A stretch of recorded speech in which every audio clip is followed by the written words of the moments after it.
পিসিমণি, বিক্রম দাদা, বিক্রম দাদা কোথায়? কোথায় গেছে? ডাক দাও বিক্রম দাদাকে, বলো দাদা, ডাক দাও দাদা। কোথায় কোথায়? ডাক দাও। কোথায় গেছে? চলে গেছে বলতেছে। পিসিমণি কোথায়? তোমার পিসিমণি কোন দিকে গেছে? হ্যাঁ, আর এটা কি মাম্মাম? এটা কি? এটা কি? এটা কি? এটা কি বলো? মা বলে বাবালে। পিসিমণি কোথায়? পিসিমণিকে আসতে বলো, বলো পিসিমণি আসো। কোথায় পিসিমণি?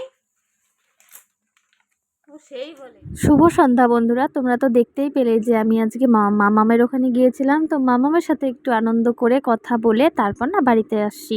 আর মাম্মাম কিন্তু এখন অনেক কথা শিখে গেছে, অনেক কথাই বলতে পারে। তো তোমরা তো দেখতেই পেলে, আসলে আমার ননদ আগামীকালের ভ্লগে দেখেছিলে ননদ ছিল। তো ননদ না আর কি বাড়িতে চলে গেছে, ওটাই আর কি মাম্মামকে বলছিলাম, মাম্মাম পিসিমণি কোথায়? ওটাই দেখাচ্ছিল যে পিসিমণি চলে গেছে। তো এই আর কি। তো দেখো বাড়িতে এসে এখন করে নিচ্ছি হচ্ছে আলুর তরকারি।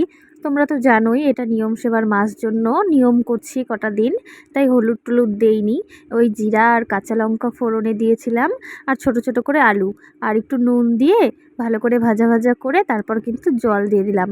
আর এমনি শুকনো কড়াইয়ে না জিরা আর শুকনো লঙ্কা না আমি ভেজে গুঁড়ো করে রেখেছিলাম ওই রুটি বেলনিটার মধ্যে, আর ওটাই নামানোর আগ দিয়ে একটু দিয়ে দিব। খুবই টেস্টি হয়েছিল কিন্তু খেতে। তার সাথে করব হচ্ছে রুটি। আর জানো তো রুটির আমাদের না নিরামিষ তাওয়া নেই, মানে রুটি যেটাতে করে চাটু, তো যেটাই বলো না কেন তোমরা, যাই হোক। তো এমনি তো লুচি ভাজলে কড়াইয়েই হয়ে যায়। তো আজকে খেতে ইচ্ছা করেছে রুটি, তোমাদের দাদা বলছে রুটিই খাবো, রাত্রেবেলা আবার পরোটা টরোটা খেলে গ্যাস হয়ে যাবে। তো তো আমি বললাম তাহলে রুটিটা কিভাবে করব, আমাদের তো রুটির চাটু নেই। তো বলছে কিছু হবে না, তুমি কড়াইয়েই করো, দেখবে বেশ সুন্দর ফুলবে। তো আমি বললাম ঠিক আছে চলো দেখা যাক কি হচ্ছে।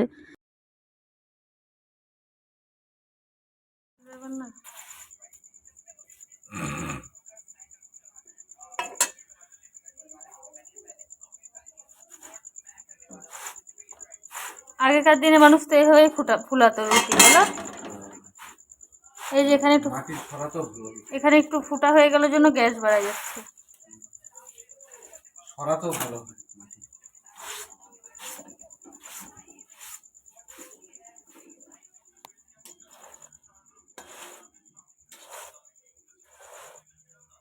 দেখো কড়াইয়ের মধ্যে আমরা চিন্তা করতেছিলাম ফুলবে কিনা, কোনোদিন ভাজিনি।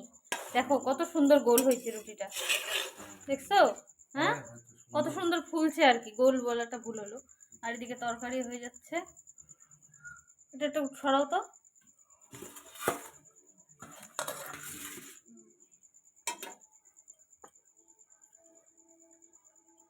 গোল গলা বড় বড় করে ফেলছো, বড় বড় করে করছো? থাক ঠিক আছে, কত ছোট ছোট করে কতক্ষণে ভাজবো না।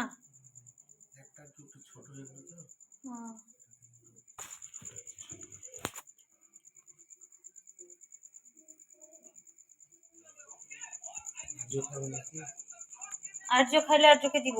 কলা পাতাটা দুপুরের ছিল তো আর কি, ওই জন্য আমি কলা পাতাটাই দিলাম।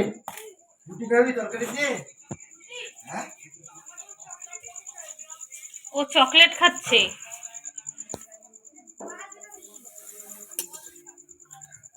কি বললো মা? মা যেটা দিচ্ছিল সে ডেরি মিল্কটা খাচ্ছে।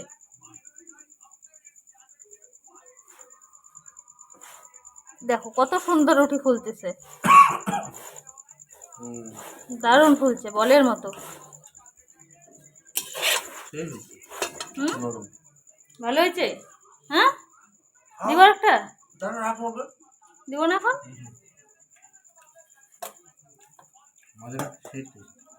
টেস্ট হয়েছে না? তরকারিটা এরকম হলো মাখা মাখা। লঙ্কা নিবা? আর তরকারিটা ভালো হয়েছে? ঝাল হয়েছে?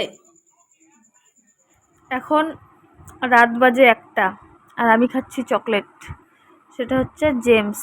এই যে রাত 1টা, এদিকে সবাই ঘুম, আমি খাচ্ছি চকলেট, সেই টেস্ট। তো বন্ধুরা, এটা পরের দিন সকাল, তোমাদেরকে সবাইকে জানাই গুড মর্নিং। তো দেখো সকালবেলা উঠে চাটা খাওয়া হয়ে গেছে, আর এখন আমি বিছানাটা তুলে নিচ্ছি, যেহেতু তোমাদের দাদা একটু শুয়েছিল, তো তার জন্য আমি বিছানাটা তুলতে পারিনি। আর ছেলেও এদিকে পড়তে বসেছিল, তো ভাবলাম থাক আগে চাটা খেয়ে আসি, পরেই আর কি বিছানাটা তুলি। তো আমরা কিন্তু নিরামিষ খাচ্ছি ছট পুজোর জন্য আগের দিন থেকেই। তো এদিকে দেখো আমি বিছানাটা তুলে নিলাম। আর হচ্ছে ছেলে দিকে পড়ছে, আর গুটুন এসেছিল আমার সাথে গল্প করছিল। আর শুধু ছট পূজা উপলক্ষে যে নিরামিষ খাচ্ছি শুধু সেটা না, আমি ছট পূজার পরেও নিরামিষ খাবো। সামনে যে একাদশীটা আসবে সেই একাদশী পর্যন্ত আর কি নিরামিষ খাবো। যেমন মা আর দিদিভাই গোটা কার্তিক মাসটাই আর কি নিয়ম সেবা করেছে, মানে নিরামিষ খেয়েছে। তো আমি তো গোটা কার্তিক মাসটা করতে পারিনি, তো আমি ভাবলাম 7টা বা কি 9টা দিন আর কি আমি নিরামিষ খাবো। তো আমার সাথে সাথে তোমাদের দাদাও শুরু করেছে যে আমিও নিরামিষ খাবো, মাছ মাংস ভালো লাগে না খেতে। তো বললাম ঠিক আছে চলো তাই খাবে। তো এখন আমি দেখো এগুলো পরিষ্কার করে টোরে স্নান করতে যাব। আর দিদিভাই হচ্ছে আমিষ ঘরে রান্না করছে, আর মা কাটাকুটি করে রেখেছে, মা রান্না করছিল নিরামিষ আর কি। তো চলো দেখবো কি মা রান্না করে। আর আমি এদিকে দেখো কাপড়গুলো শুকিয়ে গেছিলো, ধুয়ে দিয়েছিলাম সকালবেলা উঠেই, তো সেগুলো নিয়ে ছাদে থেকে চলে আসছি, আর তারপর কিন্তু স্নান করে আসছি, কারণ মা বলল ঠাকুরের ওখানে নিরামিষ রান্না করতে হলে আগে স্নান করতে হবে, কারণ মা ওই রান্নাটা আর কি ঠাকুর গোপালের সামনে দেবে, তারপরেই আর কি খাবে। তো আমি ওই সেই কথা শুনে আর কি স্নান করে এসেছি। আর আসার পর দেখি মা এদিকে সব কেটে কুটে রেডি করে রেখেছে। এটা ফুলকপি আলু দিয়ে পনির হবে, আর মিষ্টি কুমড়ার ভাজা হবে, পাট শাক হবে। তো এর জন্য আর কি আমি এখন আমি রান্না করব। তো মা আর কি ভাতটা বসিয়েছিল, মা ভাতটা উপরও দিয়ে দিয়েছে, আর আমি তারপরে আর কি কুমড়োটা ভেজে নিলাম।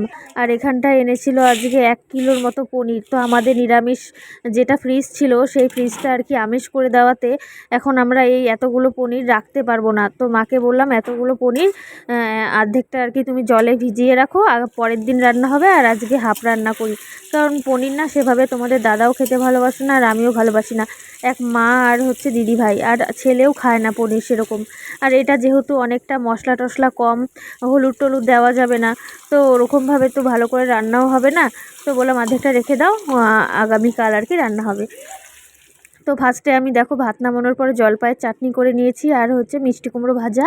তারপর দেখো ফুলকপি আর আলু দিয়ে কিন্তু আমি পনিরটাও রান্না করেছি, একটু ধনেপাতা দিয়েছি।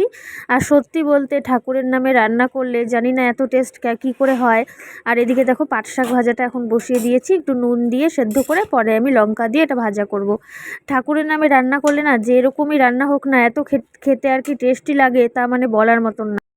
তো বন্ধুরা, আমার সম্পূর্ণ রান্না কমপ্লিট। তো দেখো কলা পাতায় তোমাদের দাদার জন্য ভাত বেড়ে নিয়েছি, পনিরের তরকারি, মিষ্টি কুমড়ো ভাজা, ঘি, সাদা ভাতে, আর হচ্ছে পাট শাক ভাজা। তো চলো আজকের ভিডিওটাই পর্যন্তই, সবাই ভালো থেকো, টাটা।